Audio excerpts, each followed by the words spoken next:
A Joan Tardà i a Gabriel Rufián, aquí els veien, segurament la majoria de gent ja els coneix. Però saben qui són la número 3 i la número 4 de la llista d'Esquerra Republicana al Congrés? Les tenim aquí, són Anna Surra i Ester Capella, i el que us demanem és que us presenteu, però a l'inrevés. Ester Capella, qui és Anna Surra? Bé, l'Anna Surra és una dona espectacular. Jo, que sempre parlo de dones i m'agrada parlar de les dones, l'Anna és una persona espectacular. L'Anna representa el que moltes dones som.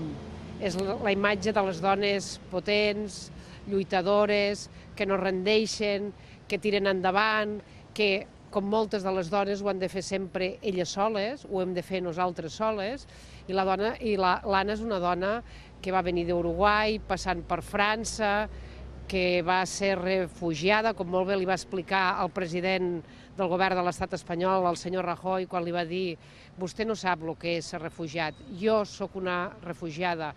I amb el govern espanyol jo no hagués estat mai una dona refugiada, no hagués pogut aconseguir el refugi que vaig aconseguir a Brussel·les i després a França. I ella és una catalana de conviccions, és una dona que diu que ella vol estar pujant les parets mestres de la República Catalana perquè somie i pense, i així ens ho vol, que Catalunya té la possibilitat de fer una república de dones i homes lliures. Ara ja sabem qui és Anna Surra. Anna Surra ens ha d'explicar qui és Ester Capella. Bueno, primero que nada te voy a decir que yo conocí a Ester Capella cuando ella...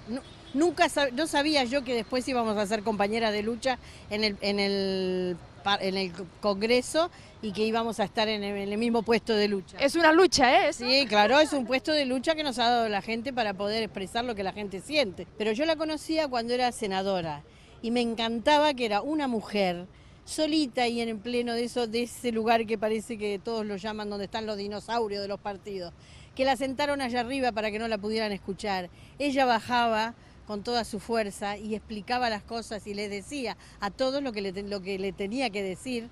Yo no sé si muchos hombres hubieran tenido el coraje que tuvo ella para pasar 4 años en esa situación. Yo la admiro, la verdad. Aparte siempre estamos cuando estamos al lado, que hay que votar Ester, que yo me pierdo a veces. La 1, la 2, es ella la que nos manda. Es muy importante tenerla al lado. Es una gran persona y como todos los demás hemos formado un lindo grupo con los 9 y nos gustaría volver a estar para seguir luchando como lo hemos hecho juntos. Abans d'acabar, heu explicat les virtuts l'una de l'altra. Un defecte, només un, de l'Anna. Ai, no sé, no sabria... Jo crec que les virtuts són molt més grans que el defecte que pugui tenir, que jo no li he trobat encara. Jo sí que tinc, Anna, pots dir que soy muy refunfuñona. No, ¿para qué? No, porque siempre ella dice hay que ir para allá, hay que ir para allá, pero siempre tiene razón, entonces no te puedes enojar. Moltíssimes gràcies, ja hem conegut una miqueta més, doncs, qui són la número 3 i la número 4 d'Esquerra Republicana.